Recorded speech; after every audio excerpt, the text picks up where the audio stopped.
ಯಾರೋ ನಮ್ಗೆ ಅನ್ಯಾಯ ಮಾಡಿದ್ದಾರೆ ಅಂತ ನಮ್ಮ ವ್ಯಕ್ತಿತ್ವನ ಬದಲಾಯಿಸ್ಕೋಬಾರ್ದು ಮಗನೇ. ಇಷ್ಟು ದಿನಾನೇ ಕಾದಿದೆ, ಇನ್ ಸ್ವಲ್ಪ ದಿನ ಕಾದ್ ನೋಡು. ಪಾರ್ವತಿ ನಿನ್ಗೆ ಸಿಗ್ಬೇಕು ಅಂತ ನೀನ್ ಹಣೆಯಲ್ಲಿ ಬರ್ತಿದ್ರೆ ಯಾರಿಂದಲೂ ಬದಲಾಯಿಸಕ್ಕಾಗಲ್ಲ. ಆ ದೇವ್ರ ಮೇಲೆ ಭಾರ ಹಾಕು ಮಗನೇ. ಯಾವ ದೇವ್ರಪ್ಪ? ಎಲ್ಲಿದ್ದಾನೆ ಆ ದೇವ್ರು? ಅವತ್ ಗಣೇಶನ ಹಬ್ಬದಲ್ಲಿ ಗುರುಗಳು ಬಂದಾಗ ನನ್ನ ಪಾರ್ವತಿ ಜಾತಕ ತಾನೇ ನಿಶ್ಚಿತಾರ್ಥ ಗೊತ್ತು ಮಾಡಿತ್ತು. ನೀವು ನಮ್ದಾಗೆ ನಾನು ಆ ದೇವ್ರನ್ನ ನಂಬಿದ್ದೆ. ನಮ್ ಪ್ರೀತಿ ಪರವಾಗಿ ಯಾವ್ದೋ ರೂಪದಲ್ಲಿ ಬರ್ತಾನೆ, ನನ್ನ ಪಾರ್ವತಿ ನಿಶ್ಚಿತಾರ್ಥ ನಡೆಯುತ್ತೆ ಅಂತ ನಂಬಿದ್ದೆ. ಆದ್ರೆ ಏನಾಯ್ತು? ಕೊನೆಗೂ ನನ್ನ ಯಾವನಿ ನಿಶ್ಚಿತಾರ್ಥ ಆಯ್ತು. ನಮ್ ಪ್ರೀತಿನ ಉಳಿಸ್ಕೊಳ್ಳೋಕೆ ಆ ದೇವ್ರು ಯಾಕಪ್ಪ ಬರ್ಲಿಲ್ಲ? ಯಾಕೆ ಬರ್ಲಿಲ್ಲ? ಈ ಪ್ರೀತಿ ಅನ್ನೋದು ಕೆಲವ್ರಿಗೆ ಬೇಗ ಒಲಿಯುತ್ತೆ, ಇನ್ ಕೆಲವ್ರಿಗೆ ತುಂಬಾ ತಡವಾಗಿ ಒಲಿಯುತ್ತೆ, ಮತ್ ಕೆಲವ್ರಿಗೆ ಒಲಿಯೋದೇ ಇಲ್ಲ. ನೋಡಪ್ಪ, ನಾವ್ ಯಾವಾಗ್ಲೂ ನಮ್ಮ ಮೇಲಿರೋರ್ಗಿಂತ ಕೆಳಗಿರೋರ್ನ ನೋಡಿ ನಾವು ಅವ್ರಿಗಿಂತ ಒಳ್ಳೆ ಸ್ಥಿತಿಲಿ ಇದೀವಿ ಅಂತ ಸಮಾಧಾನ ಪಡ್ಕೋಬೇಕು. ಅದೇ ಕಣಪ್ಪ ಜೀವನ. ನಾವೆಲ್ಲದನ್ನು ಸಹಿಸ್ಕೊಂಡು ಮುನ್ನಡಿಬೇಕು. ಏನೇನೋ ಯೋಚನೆ ಮಾಡಿ ಮನಸ್ಸು ಹಾಳು ಮಾಡ್ಕೋಬೇಡ ಮಗನೇ. ಆದ್ರೂ ನಾನ್ ನಂಬಿದ್ದೇವ್ರಿಂದ ನನಗೆ ಮೋಸ ಆಗೋಯ್ತಲ್ಲಪ್ಪ. ನೋಡು ಮಗನೇ, ನಿನ್ಗೊಂದು ಸಣ್ಣ ಕತೆ ಹೇಳ್ತೀನಿ. ಒಂದ್ಸತಿ ದೇವ್ರ ಮೇಲೆ ಅಪಾರವಾದ ನಂಬಿಕೆ ಇಟ್ಟಿರೋ ಒಬ್ಬ ವ್ಯಕ್ತಿ ಒಂದ್ಸತಿ ಜೋರಾಗಿ ಮಳೆ ಬಂದು ಪ್ರವಾಹದಲ್ಲಿ ಕೊಚ್ಕೊಂಡು ಹೋಗೋ ಸಂದರ್ಭ ಬಂದಾಗ ಮನೆಯ ತುದಿಗೆ ಹತ್ತು ಕೂತ್ಕೊಂಡು ನಾನ್ ನಂಬಿರೋ ಆ ದೇವ್ರು ನನ್ನನ್ನು ಕಾಪಾಡ್ತೇನೆ ಅಂತ ಕಾಯ್ತಾ ಕೂತಿದ್ನಂತೆ. ಅಕ್ಕಪಕ್ಕದ ಜನ, ನೌಕಾದಳದವರು ಅವನ ಕಾಪಾಡಕ್ಕೆ ಅಂತ ಬಂದಾಗ ಅವ್ರ ಸಹಾಯನ ನಿರಾಕರಿಸಿ, ಇಲ್ಲ ನಾನ್ ನಂಬಿರೋ ದೇವ್ರೆ ನನ್ನ ಬಂದು ಕಾಪಾಡ್ತಾನೆ ಅಂತ ಕಾಯ್ತಾ ಇದ್ನಂತೆ. ಕೊನೆಗೆ ಆ ಪ್ರವಾಹದಲ್ಲಿ ಅವನು ಕೊಚ್ಕೊಂಡು ಹೋದ. ಸ್ವರ್ಗದ ಬಾಗಿಲಲ್ಲಿ ದೇವ್ರ ಕಂಡಾಗ ದೇವ್ರ ಹತ್ರ ನಿಂತ್ಕೊಂಡು, ಏನಪ್ಪಾ ದೇವ್ರೆ, ನಾನು ನಿನ್ನ ನಂಬ್ಕೊಂಡು ನಿನ್ಗೋಸ್ಕರ ಕಾಯ್ತಾ ಇದ್ದೆ, ಆದರೆ ನನ್ನನ್ನು ಕಾಪಾಡಕ್ಕೆ ನೀನ್ ಬರ್ಲೇ ಇಲ್ವಲ್ಲಪ್ಪ ಅಂತ ಹೇಳ್ದ. ಆಗ ಆ ದೇವ್ರು ಏನ್ ಹೇಳ್ದ ಗೊತ್ತಾ? ನೋಡಪ್ಪ, ನನ್ ತುಂಬಾ ಜವಾಬ್ದಾರಿಗಳಿದೆ, ನಾನು ಎಲ್ಲಾ ಕಡೆನೂ ಇರಕ್ಕಾಗಲ್ಲ. ಆ ಕಾರಣಕ್ಕೆ ನನ್ನ ರೂಪದಲ್ಲಿ ಆ ನೌಕಾದಳದವರು, ಅಕ್ಕಪಕ್ಕದ ಜನರನ್ನ ನೀನನ್ನು ಕಾಪಾಡಕ್ಕೆ ಅಂತ ಕಳಿಸಿದ್ದೆ. ಆದ್ರೆ ನೀನು ಅವ್ರ ಸಹಾಯನ ನಿರಾಕರಿಸಿ ತಪ್ಪು ಮಾಡಿದೆ ಅಂದ. ಈಗ ನಿನ್ನ ಪಾರ್ವತಿ ವಿಚಾರದಲ್ಲಿ ನೋಡೋದಾದ್ರೆ ಆ ದೇವರ ರೂಪದಲ್ಲಿ ವೀರಯ್ಯ ಬಂದಿದ್ದಾನೆ. ಆದ್ರೆ ಆ ಸತ್ಯ ಪಾರ್ವತಿ ತಲೆಗೆ ಹೋಗ್ತಾ ಇಲ್ಲ ಅಷ್ಟೇ. ಆದವಳಿಗೆ ಅರ್ಥನೂ ಆಗೋದಿಲ್ಲ ಬಿಡಿಯಪ್ಪ. ಎಷ್ಟು ಸುಲಭವಾಗಿ ನನ್ನ ಬಿಟ್ಕೊಟ್ಬಿಟ್ಲು. ಏನೇ ಬರ್ಲಿ, ನಾನು ಅಮ್ಮನಿಗೋಸ್ಕರ ಇದನ್ನೆಲ್ಲ ಫೇಸ್ ಮಾಡ್ತೀನಿ. ಇವತ್ತು ಅಮ್ಮನಿಗೋಸ್ಕರ ನಾನು ನಿಶ್ಚಿತಾರ್ಥ ಮಾಡ್ಕೊಂಡಿದ್ದೀನಿ. ನಾಳೆ ಒಂದಿನ ಅವ್ರಿಗೋಸ್ಕರ ಮದುವೆ ಆಗ್ಲೇಬೇಕು. ನನಗೆ ಬೇರೆ ದಾರಿನೇ ಕಾಣಿಸ್ತಾ ಇಲ್ಲಪ್ಪ. ಏನೂ ಇಲ್ಲ.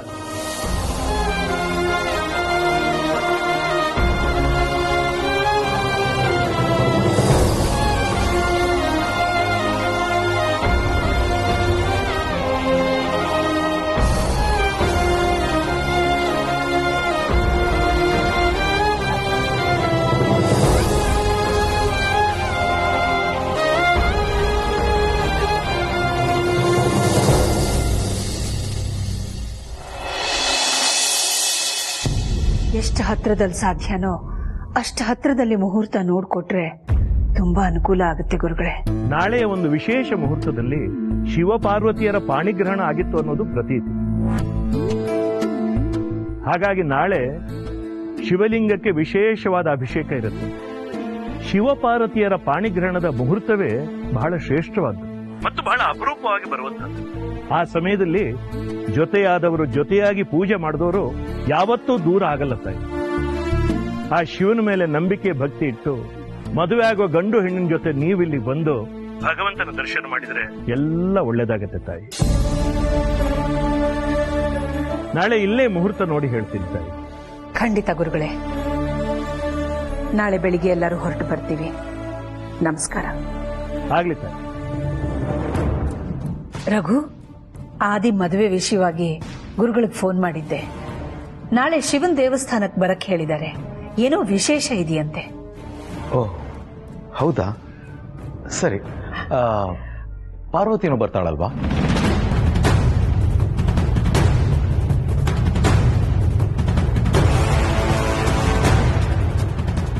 ಯಾಕೆ ರಘು? ಗುರುಗಳು ಹೇಳಿರೋದು ಮದುವೆ ಆಗೋ ಹುಡುಗ ಹುಡುಗಿನ ಕರ್ಕೊಂಡ್ ಬನ್ನಿ ಅಂತ, ಪಾರ್ವತಿನಲ್ಲ. ಹಾಗಲ್ಲ, ಆಗಿರೋದಕ್ಕೆಲ್ಲ ಪಾರ್ವತಿನೇ ಅಲ್ವಾ ಕಾರಣ. ಅವಳಿಲ್ದೆ ಹೋಗಿದ್ರೆ ಈ ನಿಶ್ಚಿತಾರ್ಥನೇ ನಡೀತಿರ್ಲಿಲ್ಲ ಅಲ್ವಾ. ನಮ್ಮ ಮನೆಯಲ್ಲಿ ಏನೇ ಶುಭ ಕಾರ್ಯ ನಡೆದ್ರು ಅದರಲ್ಲಿ ಒಂದಲ್ಲ ಒಂದು ರೀತಿಯಲ್ಲಿ ಪಾರ್ವತಿನೂ ಕಾರಣ ಆಗ್ತಾಳೆ. ಅವಳ ಕೊಡುಗೆ ಅಪಾರ. ಅದಕ್ಕೆ ಅವಳು ಬಂದ್ರೆ ಚೆನ್ನಾಗಿರುತ್ತೆ ಅಂತ ಅನ್ಕೊಂಡೆ ಅಷ್ಟೇ. ಅಯ್ಯೋ, ನಾನ್ ಯಾಕೆ?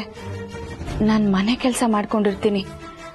ಅದು ಅಲ್ಲದೆ ನೀವ್ ಹೋಗ್ತಾ ಇರೋದು ಮದ್ವೆ ಮುಹೂರ್ತ ಗೊತ್ತು ಮಾಡೋದಕ್ಕಲ್ವಾ?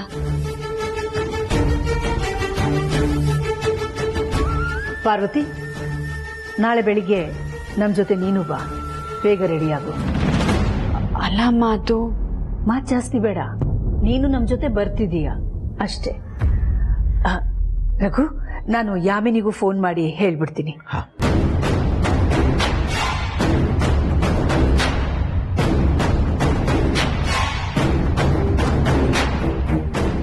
ಪಾರ್ವತಿ,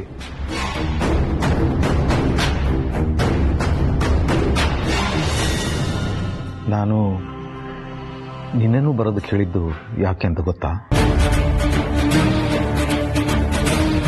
ಇಲ್ಲ ಅಪ್ಪ. ನನ್ನ ಮಗನ ನೋವು ನಿನ್ಗೆ ಚೆನ್ನಾಗಿ ಗೊತ್ತಾಗ್ಲಿ ಅಂತ.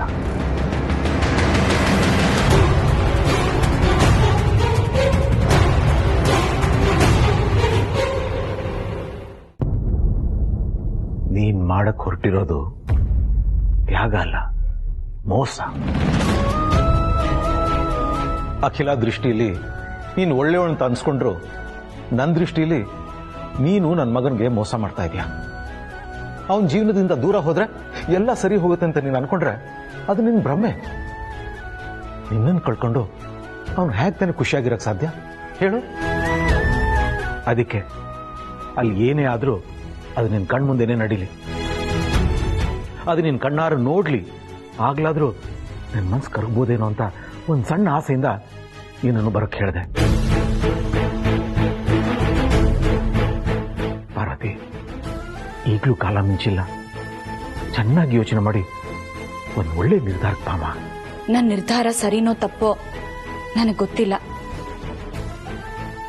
ಆದ್ರೆ ಅಖಿಲಮ್ಮ ಹಾಕಿರೋ ಗೆರೆನ ದಾಟಬಾರ್ದು ಅನ್ಕೊಂಡಿರೋದಂತೂ ಸತ್ಯ.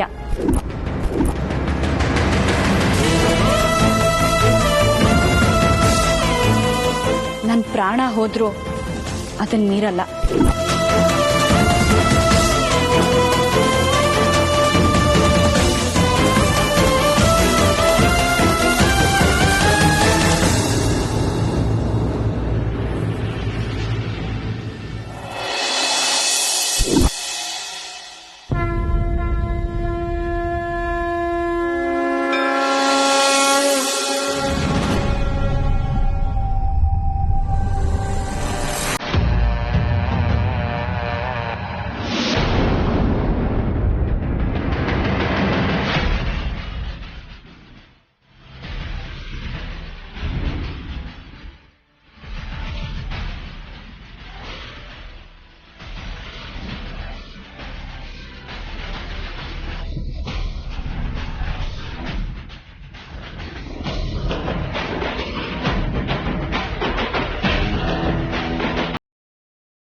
ನೀವು ಇಲ್ಲಿ? ಯಾಕಪ್ಪ, ನಾನಿಲ್ಲಿ ಬರಬಾರ್ದೇನು? ಇದೇನಾದ್ರೂ ಅರಸನ ಕೋಟೆ, ಆಸ್ತಿನ, ದೇವಸ್ಥಾನ?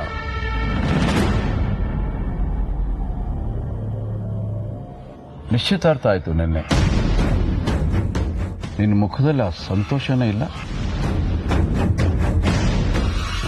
ಗಮನಿಸಿದೆ ನಾನು. ನೀನು ಆ ಹುಡುಗಿಗೆ ಉಂಗುರ ತೋಡಿಸೋವಾಗ ನಿನ್ನ ಕೈಗಳು ನಡುಗ್ತಾ ಇತ್ತು, ನಿನ್ನ ಕಣ್ಣಲ್ಲಿ ನೀರು ತುಂಬಿತ್ತು, ಮುಖ ಎಲ್ಲ ಬೆವರ್ತಾ ಇತ್ತು. ನಿನ್ನ ಗುಂಡಿಗೆ ಹೊಡ್ಕೋತಾ ಇತ್ತು. ನಿನಗಿಷ್ಟ ಇಲ್ಲ ಅನ್ನೋದನ್ನ ಸಾರ್ವಜನಿಕವಾಗಿ ಎಲ್ಲರ ಮುಂದೆ ನೀನು ಹೇಳ್ತಾ ಇದ್ದೆ. ಕೆಲವ್ರಿಗೆ ಅರ್ಥ ಆಯ್ತು, ಒಪ್ಕೊಳ್ಳೋಕೆ ಸಿದ್ಧವಾಗಿಲ್ಲ, ಇನ್ನು ಕೆಲವ್ರಿಗೆ ಅರ್ಥ ಆಗಲಿಲ್ಲ. ನಿನ್ನ ಪಕ್ಕದಲ್ಲಿ ಪಾರ್ವತಿ ಇದ್ಲು, ನೋಡಿದ್ಯಾ? ಮಂಟಪದಲ್ಲಿ ಒಂದ್ಸಲ ತಿರುಗಿ ನೋಡ್ಬೇಕಾಗಿತ್ತು, ಅವಳೆಷ್ಟು ನರಳುತ್ತಾ ಇದ್ಲು ಅಂತ. ನೀನ್ ಪಾರ್ವತಿಗೆ ಪ್ರಿಯಕರ ಅಲ್ಲ, ಪತಿ. ಅವಳ ಕೊರಳಿಗೆ ತಾಳಿ ಕಟ್ಟಿರೋ ಪತಿ. ಗಂಡ ಹೆಂಡತಿ ಅಂದ್ರೆ ಅರ್ಧಾಂಗಿಗಳು. ತನ್ನ ಅರ್ಧ ಅಂಗವನ್ನೇ ಇನ್ನೊಬ್ಬಳಿಗೆ ಕತ್ತರಿಸಿ ಕೊಡ್ತಾ ಇರುವಷ್ಟು ನರಳಾಟ ನಾನು ಪಾರ್ವತಿ ಕಣ್ಣಲ್ಲಿ ನೋಡಿದೆ. ನೀವಿಬ್ಬರು ಒಬ್ಬರನ್ನೊಬ್ಬರು ಮಾತಾಡ್ಕೊಂಡಿದ್ದೀರೋ ಮಾತಾಡ್ಕೊಳ್ಳಿಲ್ವೋ, ಅಥವಾ ಇನ್ಯಾರನ್ನೂ ತೃಪ್ತಿ ಪಡಿಸೋಕ್ಕೋಸ್ಕರ ತ್ಯಾಗ ಮಾಡ್ತಾ ಇದ್ದೀರೋ, ನನಗೆ ಸರಿಯಾಗಿ ಅರ್ಥ ಆಗಲಿಲ್ಲ. ಅದಕ್ಕೆ ಇಲ್ಲಿಗೆ ಬಂದೆ. ನಿಮ್ಮ ನಿರ್ಧಾರ ಸರಿಯಾಗಿದ್ರೆ ಭಗವಂತ ನನಗೆ ಹೇಳಿ. ಯಾಕೆಂದ್ರೆ ಅವನ ನಿರ್ಧಾರ ಸರಿಯಾಗಿರುತ್ತೆ. ನಾನು ತಗೊಂಡಿರೋ ನಿರ್ಧಾರ ತಪ್ಪಾಗಿರ್ಬೋದು, ಗೊತ್ತಿಲ್ಲ ನನಗೆ, ಆದ್ರೆ ಅವನ ನಿರ್ಧಾರ ಸರಿಯಾಗಿರುತ್ತೆ. ಅವನ ನಿರ್ಧಾರ ಸರಿಯಾಗಿದ್ರೆ ಅದು ನಿಮ್ ಪರವಾಗಿರುತ್ತೆ. ನನ್ನ ನಿರ್ಧಾರ ಸರಿಯಾಗಿದ್ರೆ ಅವನ ನಿರ್ಧಾರ ನನ್ನ ಪರವಾಗಿರುತ್ತೆ. ತುಂಬಾ ಗೊಂದಲ ಮಾಡ್ಕೋಬೇಡ. ಏನ್ ನಡಿಬೇಕೋ ಅದು ನಡೆದೇ ನಡೆಯುತ್ತೆ. ಅದಕ್ಕೆ ಹೋಗ್ತಾ ಇದ್ದೀನಿ ಸ್ವಾಮಿ ಹತ್ರ, ಕೇಳ್ಕೋತೀನಿ, ವೀರಯ್ಯ ಹೊಟ್ಟಾಗೋ ಅಂತ ಹೇಳಿ. ನಾನು ತಿರುಗು ನೋಡೋದಿಲ್ಲ. ಆದ್ರೆ ವೀರಯ್ಯ, ನಿನ್ನ ನಿರ್ಧಾರ ಸರಿ ಇದೆ, ನೀನು ಇಲ್ಲೇ ಇದ್ದು ಅವರಿಬ್ಬರನ್ನ ಒಂದು ಮಾಡುವಂತ ಅವನ ಆಜ್ಞೆ ಆಯ್ತು ಅಂತ ಇಟ್ಕೋ. ಆದಿ ನಾನು ಯಾರ ಮಾತು ಕೇಳಲ್ಲ.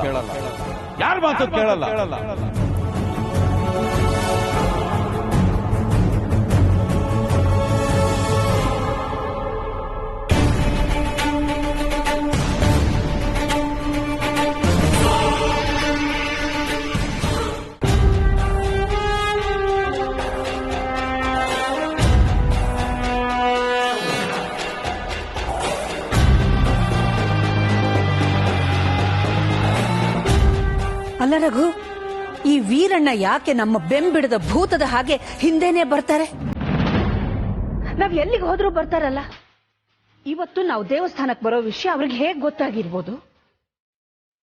ಅವತ್ತು ನಿಶ್ಚಿತಾರ್ಥದ ಜಾಗ ಬದಲಾಯಿಸಿದ್ರು ಕೂಡ ಅದನ್ನ ಕಂಡು ಹಿಡಿದು ಮತ್ತೆ ಅಲ್ಲಿಗೆ ಬಂದ್ರು. ಯಾಮಿನಿನ ಹೇಳ್ದೆ ಕೇಳದೆ ಕರ್ಕೊಂಡು ಹೋದ್ರು. ಯಾರಿಂದ ಹೇಗೆ ಈ ವಿಷಯನೆಲ್ಲ ಅವ್ರು ತಿಳ್ಕೊತಿದ್ದಾರೆ? ಒಂದ್ ವೇಳೆ ಜನನಿ ಏನಾದ್ರೂ... ಅಖಿಲ, ಜನನಿನ ತಪ್ಪು ತಿಳ್ಕೋಬೇಡ. ಅವಳು ಖಂಡಿತ ವೀರಯ್ಯನ ಫೋನ್ ಮಾಡಿರಲ್ಲ. ಅದು ಅಲ್ಲದೆ ಈಗ ಆದಿತ್ಯ ಯಾಮಿನಿ ನಿಶ್ಚಿತಾರ್ಥ ಆದ್ಮೇಲೆ ವೀರಯ್ಯ ಇಲ್ಲಿ ಬಂದು ಏನ್ ತಾನೇ ಮಾಡಕ್ ಸಾಧ್ಯ? ದೇವಸ್ಥಾನ ಅಂದ್ಮೇಲೆ ಜನ ಬರೋದು ಸಹಜ. ವೀರಯ್ಯನಿಗೂ ಏನೋ ಪೂಜೆ ಪುನಸ್ಕಾರ ಇರಬೇಕು, ಅದಕ್ಕೆ ಬಂದಿದ್ದಾನೆ. ನಮ್ಮ ಹತ್ರ ಮಾತಾಡಕ್ಕೆ ಇನ್ನೇನು ಉಳಿದಿದೆ? ಅವ್ರು ನೋಡಿ ನೀನ್ ಯಾಕೆ ಹೆದರ್ಕೋತಿದ್ಯಾ? ಇದು ಹೆದರಿಕೆ ಅಲ್ಲ ರಘು, ಒಂಥರ ಇರಿಟೇಷನ್, ಅನ್ಕಂಫರ್ಟಬಲ್ ಫೀಲ್. ರಘು, ಯಾವತ್ತು ವೀರಣ್ಣ ಬಂದು ಆದಿಗೆ ಪಾರ್ವತಿನ ಮದುವೆ ಮಾಡಿಕೊಡು ಅಂತ ಹೇಳಿದ್ರೋ ಅವತ್ತೇ ಅವ್ರ ಬಗ್ಗೆ ಒಳ್ಳೆ ಭಾವನೆ ನನಗೆ ಹೊರಟೋಯ್ತು. ಈ ವೀರಣ್ಣ ಯಾಕೆ ನಮ್ಗೆ ಇಷ್ಟೊಂದು ಹಿಂಸೆ ಕೊಡ್ತಿದ್ದಾರೆ? ಈ ದೇವಸ್ಥಾನಕ್ಕೆ ನಾವು ಅದೆಷ್ಟೋ ಸಲ ಬಂದಿದ್ದೀವಿ, ಯಾವತ್ತಾದ್ರೂ ಅವ್ರು ಬಂದಿದಾರಾ? ಇಷ್ಟಕ್ಕೂ ಅವ್ರ ಮಗಳು ನಮ್ಮನೆ ಸೊಸೆ, ಅವಳನ್ನ ನಾವು ಪರಕೀಯಳ ತರ ನೋಡ್ತಾನೆ ಇಲ್ಲ, ನಮ್ಮ ಮಗಳ ಥರನೇ ನೋಡ್ತಾ ಇದ್ದೀವಿ. ಏನಾದ್ರೂ ಹಿಂಸೆ ಕೊಡ್ತಿದೀವ, ಏನಾದ್ರೂ ಕಾಟ ಕೊಡ್ತಿದೀವ? ಅವ್ರಿಗೆ ಅಷ್ಟು ಅರಿವಾಗೋದು ಬೇಡ. ಆದ್ರೆ ಅವ್ರು ಮಾತ್ರ ಯಾಕೆ ನಮ್ಮ ಬೆನ್ನ ಹಿಂದೆ ಬಿದ್ದಿದ್ದಾರೆ? ಆದಿ ಮನ್ಸಲ್ಲಿ ಪಾರ್ವತಿ ಆಗ್ಲಿ, ಪಾರ್ವತಿ ಮನ್ಸಲ್ಲಿ ಆದಿ ಆಗ್ಲಿ ಇಲ್ಲ ಅಂತ ಎಷ್ಟು ಹೇಳಿದ್ರು ಕೇಳ್ತಾ ಇಲ್ಲ. ಆದಿ ಹೇಳಿದ್ದಾಯ್ತು, ಪಾರ್ವತಿ ಹೇಳಿದ್ದಾಯ್ತು, ಅಂದ್ರೂ ಕಿವಿ ಮೇಲೆ ಹಾಕೋತಾ ಇಲ್ಲ. ಹೋಗ್ಲಿ, ಯಾಮಿನಿ ಏನು ಕೆಟ್ಟ ಹುಡುಗಿನ? ಅವಳ ಜೊತೆ ಆದಿ ಮದುವೆ ಮಾಡೋದು ಬೇಡ ಅಂತ ಹೇಳೋದಕ್ಕೆ? ಯಾಮಿನಿ ಬಹಳ ಒಳ್ಳೆ ಹುಡುಗಿ, ಅದು ಎಲ್ಲರಿಗೂ ಗೊತ್ತಿದೆ. ಅವಳು ನಾನ್ ನೋಡಿರೋ ಹುಡುಗಿ, ಅತ್ಯುತ್ತಮ ಸ್ವಭಾವದವಳು.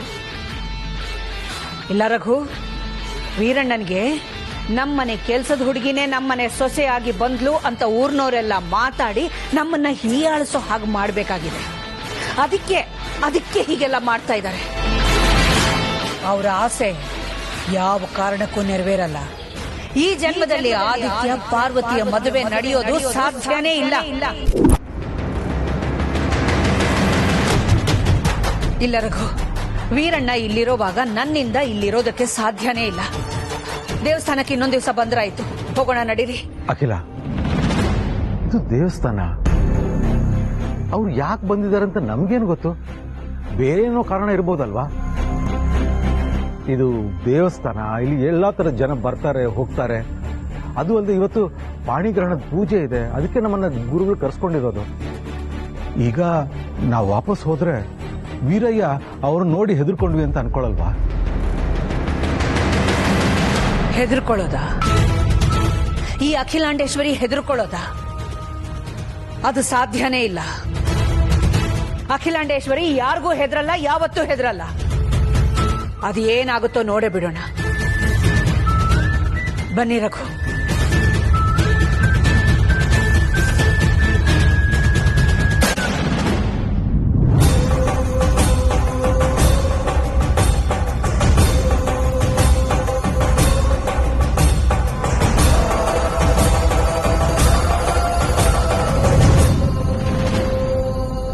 ನಮಗೋಸ್ಕರ, ನಮ್ ಪ್ರೀತಿಗೋಸ್ಕರ ನೀವು ಮಾಡ್ತಾ ಇರೋ ಪ್ರಯತ್ನಗಳನ್ನ ನೋಡಿ ನಿಮ್ ಕಾಲಿಗೆ ಬಿದ್ದು ಕೈ ಮುಗಿಬೇಕು ಅಂತ ಅನ್ಸುತ್ತೆ. ಆದ್ರೆ ನೀವು ಮತ್ತೆ ಯಾಕೆ ಬಂದ್ರಿ ಅನ್ನೋಂತ ಪರಿಸ್ಥಿತಿ ಬಂದಿದೆ. ಯಾಕೆಂದ್ರೆ ನಮ್ ಪ್ರೀತಿ ವಿಷಯದಲ್ಲಿ ನೀವು ಎಷ್ಟು ಅಂತ ನೋವು ಅನುಭವಿಸ್ತೀರಾ, ಅವಮಾನ ಅನುಭವಿಸ್ತೀರಾ. ನನಗಿದನ್ನ ನೋಡಕ್ ಆಗ್ತಾ ಇಲ್ಲ. ನೋಡಿ, ನಮ್ಮ ಅಮ್ಮನ ತರ ನೀವು ಏನ್ ಸಾಮಾನ್ಯದವರಲ್ಲ. ನೀವು ಒಂದು ಮಾತು ಹೇಳಿದ್ರೆ ಮಿನಿಸ್ಟರ್ಸೇ ನಿಮ್ಮ ಹತ್ರ ಓಡ್ ಬರ್ತಾರೆ. ಅಷ್ಟು ಪವರ್ ಇದೆ ನಿಮ್ಗೆ.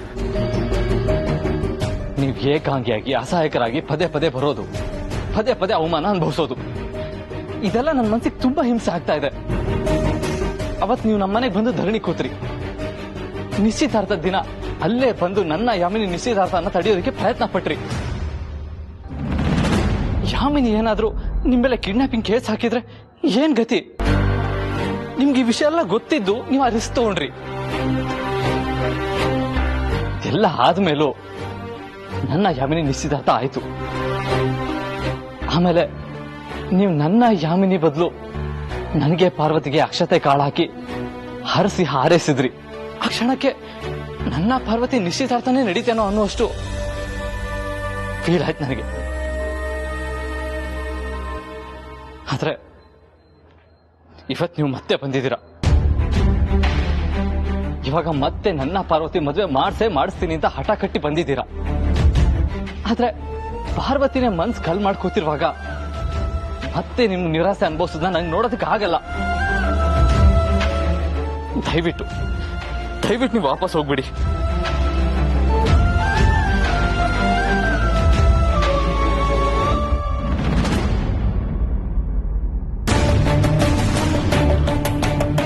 ಪಾರ್ವತಿ ಸುಳ್ಳು ಹೇಳ್ತಿದ್ದಾಳೆ. ಎಷ್ಟು ದೊಡ್ಡ ಸುಳ್ಳು ಹೇಳ್ತಿದ್ದಾಳೆ. ನಾನು ಇಲ್ಲಿಂದ ಹೋಗೋದಿಲ್ಲ.